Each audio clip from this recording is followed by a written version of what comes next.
One of the oldest municipalities in the U.S., Boston was founded in 1630 by Puritan settlers. Its historical importance during the American Revolution and rich cultural and scientific developments has made Boston the thriving global city it is today. Today, we'll be interviewing Catherine Allgor, the president of the Massachusetts Historical Society. Sharing the stage with her is Michele Gross, the managing director of the historic Langham Hotel, which recently made Travel + Leisure's 2022 editors' picks for the best new hotels in the world. We're excited to explore this great American city on this episode of Destination Everywhere, Boston. Looking for inspiring destinations, incredible places to stay, and the most exciting bucket list experiences to travel to next? Welcome to Destination Everywhere with hospitality and travel entrepreneurs Todd Bludworth and Andy McNeill. Having traveled to over 100 countries, Todd and Andy bring you unique perspectives with celebrities in the know, hospitality experts, and native connoisseurs to discover must-dos and inspirational destinations to plan your next trip for business or pleasure. So pack your bags and get ready as we bring you Destination Everywhere with Todd and Andy.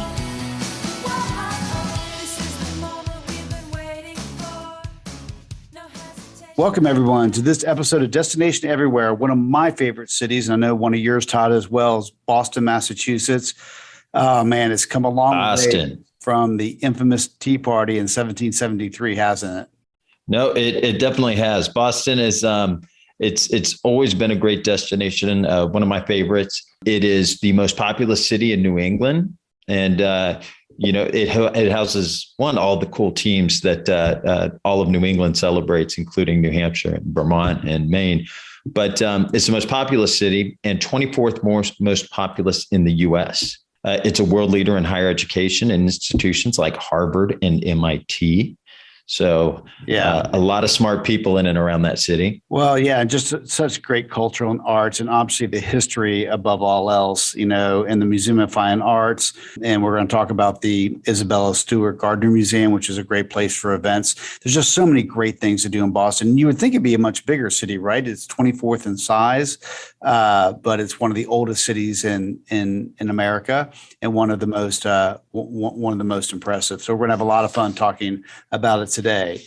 Oldest park in the United States, and it's a 50-acre park, and it's always the background. It's always in the background of festive gatherings, speeches, concerts, protests. It's actually the park, and you'll see a lot of pictures of it when you notice it now. There's swans in the park, as well as those pedal boats that are shaped as swans. So it's really pretty. And some call it the city of neighborhoods, with the city government recognizing 23 different neighborhoods. So, wow, that's amazing. Absolutely. A lot of history. And we've got a great show for you today. Absolutely. And I'm going to be interviewing right now, right after the break, Catherine Allgor, the president of the Massachusetts Historical Society. We're going to delve back into Boston's history and how you can see it, and some special tidbits and a special place to see some surprises. We'll be right back.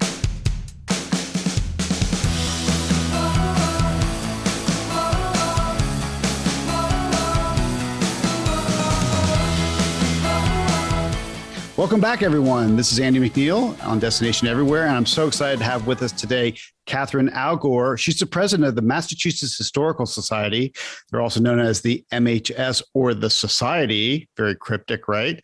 And it's the nation's first historical society. So when you're going to Boston, what a great resource to find out what to do and to see all those special things and experiences that you can do. The MSH strives to promote understanding of the history of Massachusetts and the nation by collecting and communicating materials and resources that foster historical knowledge. Now, listen to this resume. Catherine received her PhD with distinction from Yale, where she was also a she won a Yale Teaching Award. Her dissertation received a prize as the best dissertation in American history. Wow, at Yale. She's a visiting professor at Harvard and an award-winning author, and was appointed by President Obama to a presidential commission. So all incredibly impressive.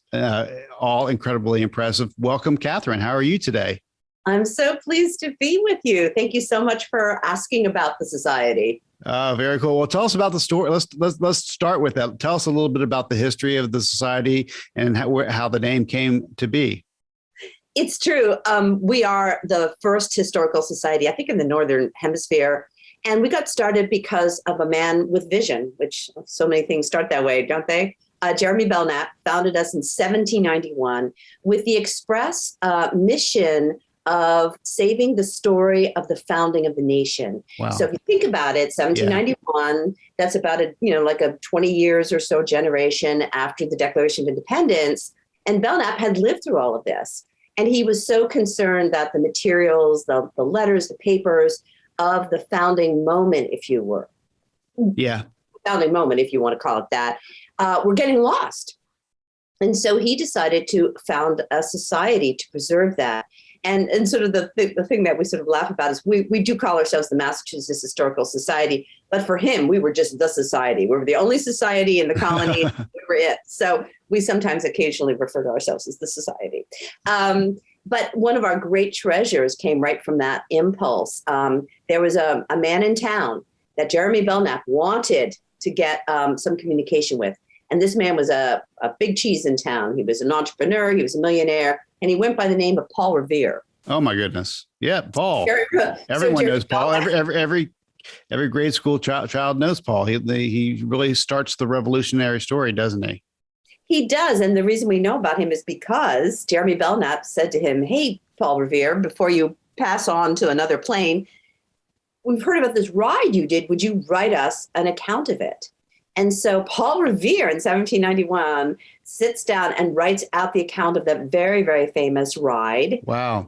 And Belknap publishes it. And it is that account 100 years later that the poet Longfellow read in our reading room and then created the poem that we all know so well and that we celebrate. So it was right from the beginning, that impulse to kind of save those documents. Well, now, that's incredible. That's incredible.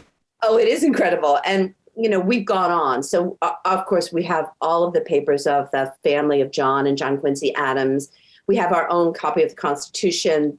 We have our Declaration. We have more Thomas Jefferson papers than the entire state of Virginia, which the state of Virginia is not happy about, but there you go. But we didn't stop collecting. So we've collected all the way through, the 19th and 20th centuries, all the way up to today. So we have not only like super famous and precious items like that. We have Lincoln's pen, the pen that Lincoln used to sign the Emancipation Proclamation. But we have lots and lots of ordinary materials from millions of citizens through Massachusetts and Boston who, raised families and had businesses and attended churches and formed clubs and really formed the fabric of what it meant to be an American. Absolutely. Yeah. So, this episode's about Boston, and I love Boston. And every time I come to Boston personally with a group or on just a trip, I love to find those little tidbits of those little extra special things to do. Now, Boston is so steeped in history. If you're going to give someone, 3 locations to go see in and around Boston that are maybe off the beaten path a little bit, can you give us some examples of things they can do? And obviously the society can be one of the stops, but besides that, maybe 2 others. Yeah. I like the idea of the off the beaten path because I'm about to recommend some walking. But one of the great things about Boston, as you know, because you have come, it's a very walkable city. Absolutely. And it really occurs to me that a lot of people, if in the areas where you'd have a meeting, where you'd have a hotel or convention center, there's lots of stuff within walking distance.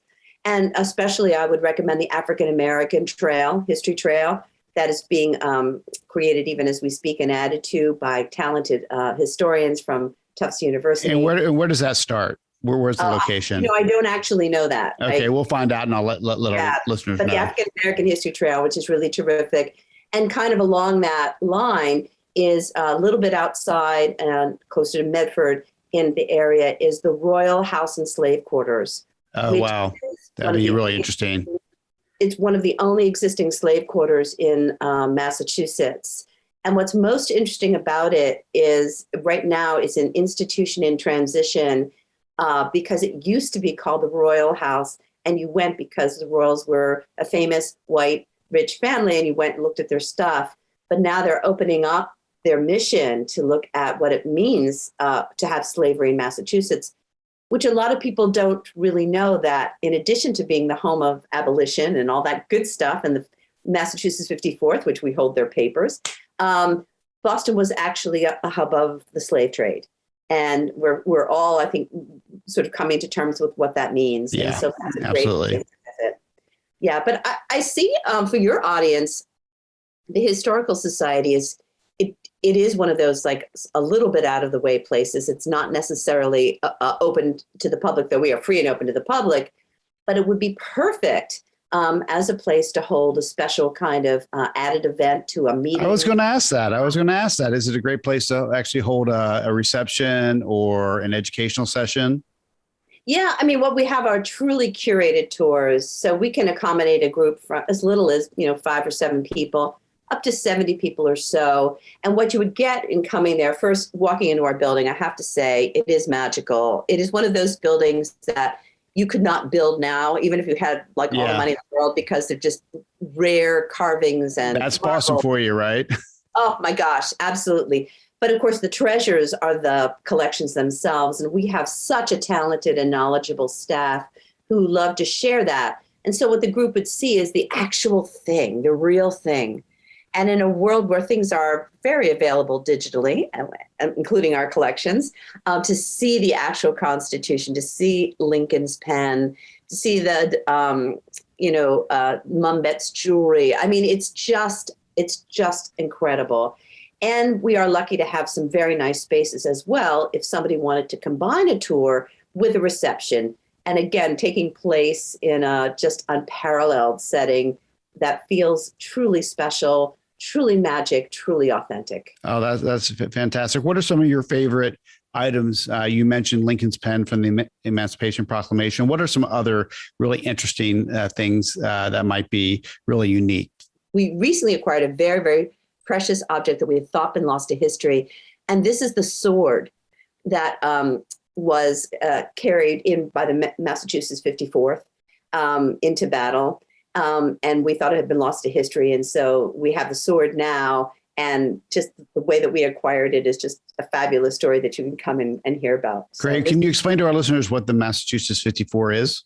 So the Massachusetts 54th Volunteer Infantry Regiment was the first military unit consisting of Black soldiers to be raised in the North in the Civil War. So really before 1863, there was no real effort made to recruit Black troops as Union soldiers. But after the emancipation, the idea came that it was time now, and Black men wanted to participate in this battle.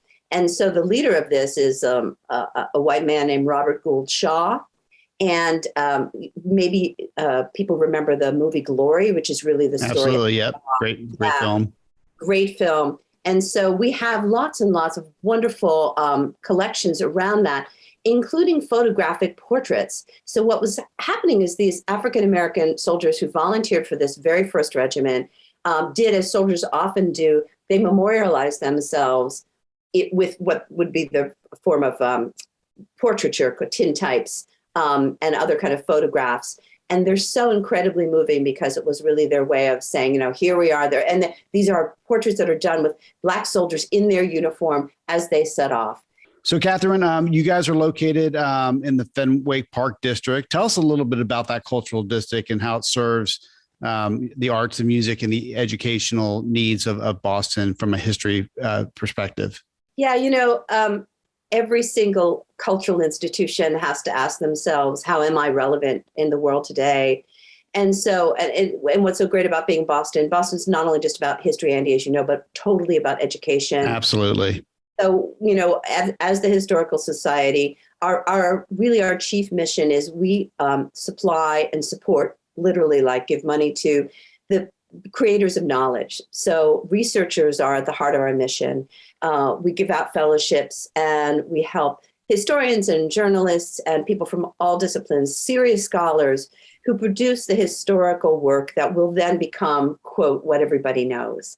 Every day of making the world a better place. And that's really what the Historical Society is about, making the world smarter, and kinder. Well, that's great. And it teaches an entire generation that you can have a career and a passion for the history and find out new things. Even in today, finding that sword over 200 years ago, what a huge win. And that's incredible. Catherine, thank you so much for your time. Where can listeners learn more about the Massachusetts Historical Society? Oh, my goodness. We're online. So it's masshist.org. So masshist.org. And we have, you can learn about the 54th Regiment. We have lots of stuff that's digitized. We have resources for teachers, for students, and anyone who's interested in the past. Well, that's fantastic. Well, I'm definitely going to jump on there and look. Thank you so much for your time. And we look forward to seeing you next time we're in Boston. Wonderful, Andy. We'll welcome you at 1154 Boylston Street. Excellent. Have a great day. Thank you.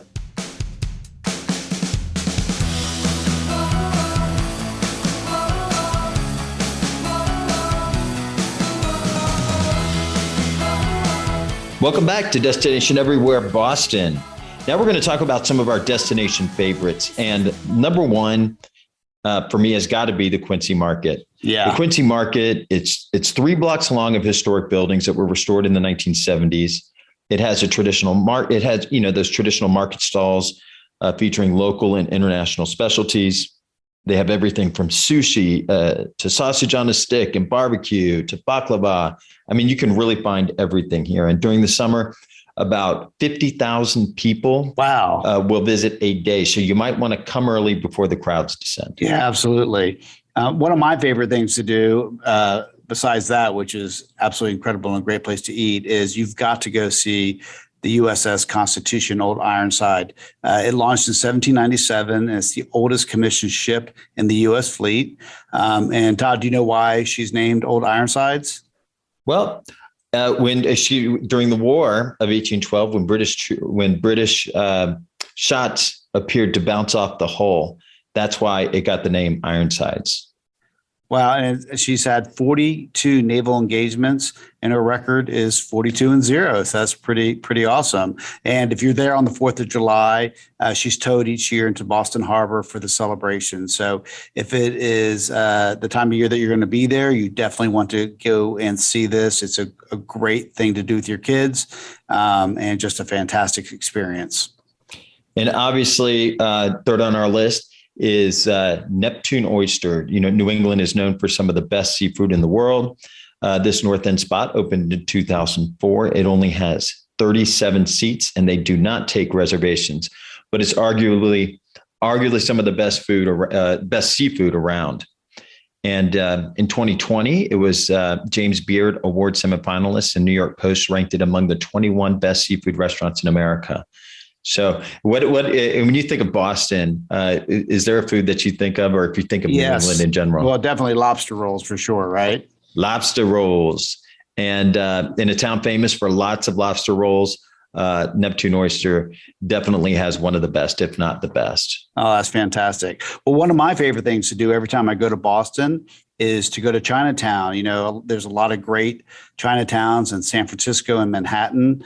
This one is the third largest, and it's located in the southern edge of Boston, and lots of local flavor there. And you can stop by and get some authentic dim sum. Yeah, absolutely. But there's lots of different, not just Chinese restaurants, but Korean, Japanese, Vietnamese, and lots of history. So definitely check out Chinatown next time you're there.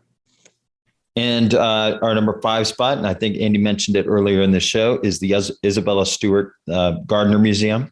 The museum was opened in 1903 to house the personal collection of Isabella. The museum was modeled on the Renaissance palaces of Venice. It contains amazing, priceless works of European, Asian, and American art. And unfortunately, in 1990, it was the site of the world's largest art heist, which... Oh, yeah. You remember that? I do. And thieves disguised themselves as police officers and stole hundreds of millions of dollars worth of art, including Vermeer, Rembrandt's, Manet's, Degas.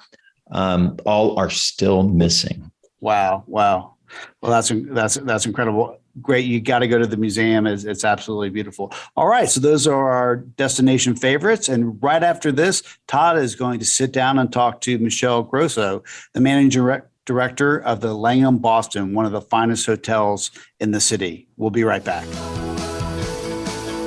Are you ready to book your hotel for your next company event or family adventure? Let AMI help. We have ongoing relationships with all major hotel chains and access to over 200,000 hotels. Why us? We receive special promotions before they hit the open market, meaning significant cost savings to you. Go to destination-everywhere.com and click the Source Now button and let us get to work for you.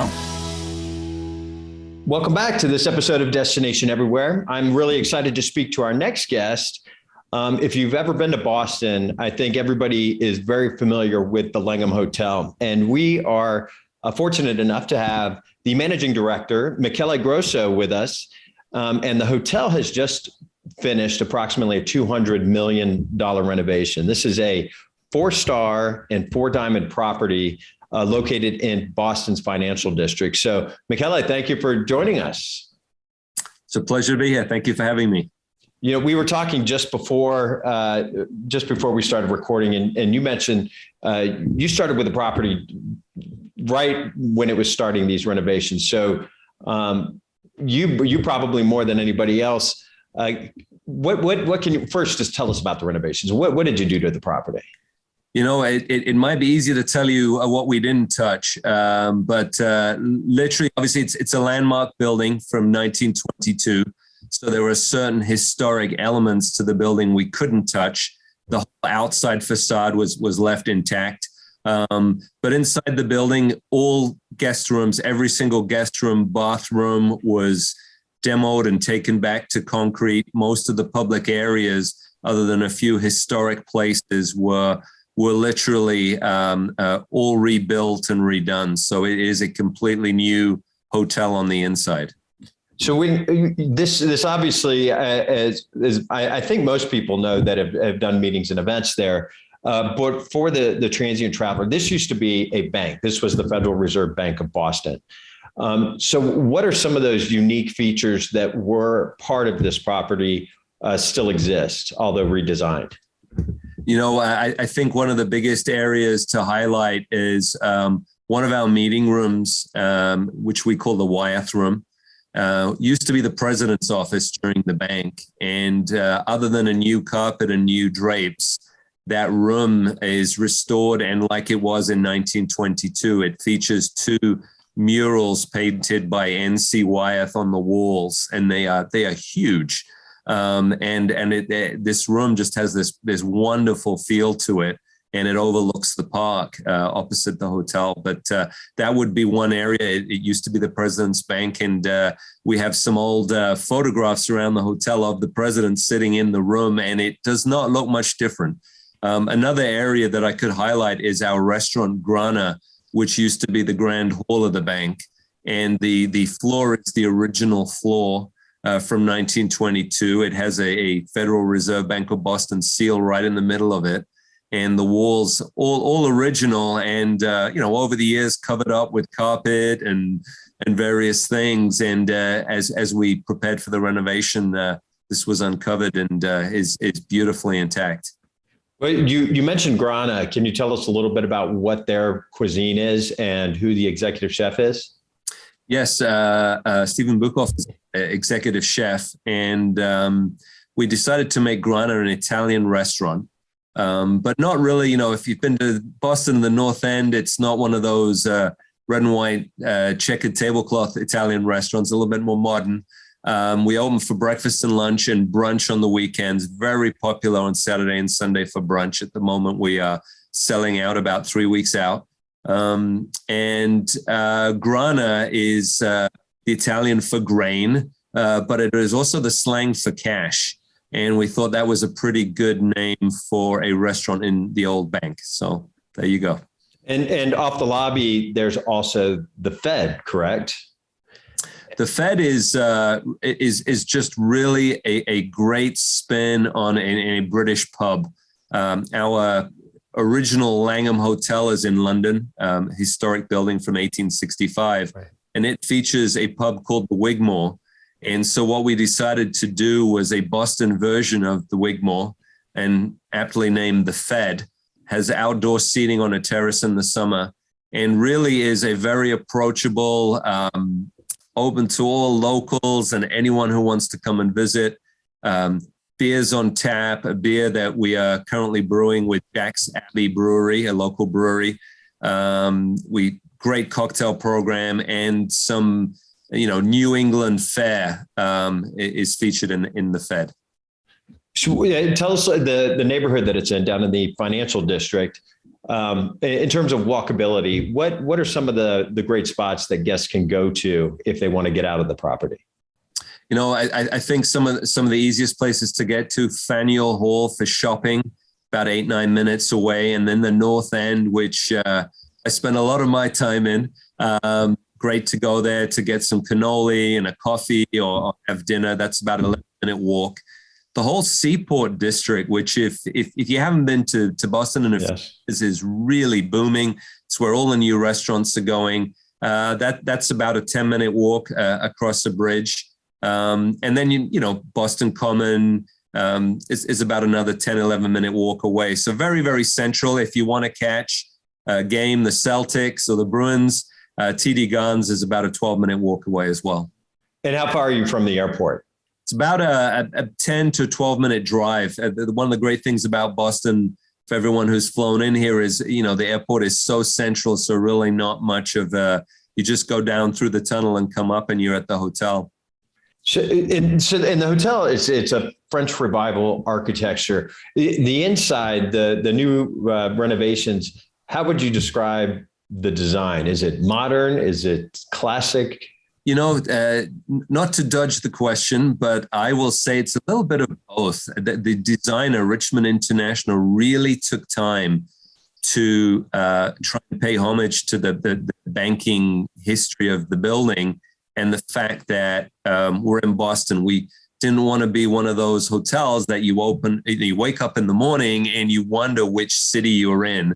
For those road warriors who every night is a different city, we wanted them to know the moment they open their eyes, we're in Boston. And so Boston being such an important port back in the early 1900s, the design in the room, the furniture is all designed around the old steam trunks that people had traveled with leather handles. The artwork is New England wildlife, harbor scenes, few pictures of the Boston Red Sox. So apologies to any other baseball fans out there, but definitely a lot of sense of place in the guest rooms. And then in the public areas, a lot of reference back to the bank. There is a lot of green, as paying homage to the bills. The design on the rugs that were custom made in the lobby, the design from around a $1 bill, the leaves around it. So there's little touches and hints of the banking history throughout the hotel.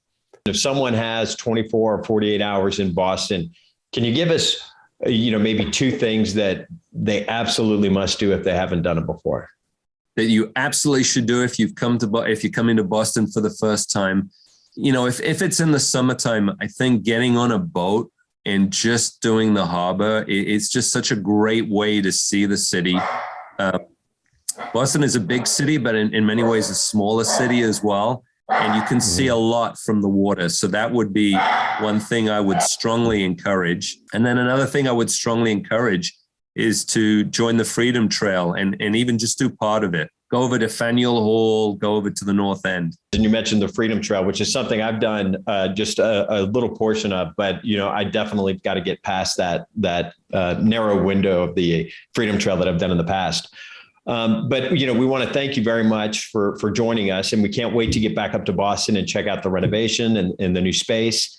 If people want to follow you and they want to learn more about the hotel and the property, what are some of your social media handles that you guys use that they can join and like? Thank you, Todd. Yes, on Instagram at Langham Boston, and on Facebook at The Langham Boston. So two pretty easy ones to remember. Wonderful.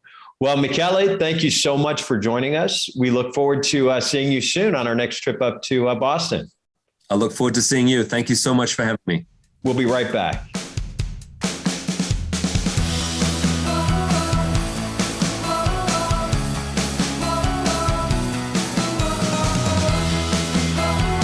The property is such a great place. So it's definitely a must stay on one of your trips to Boston.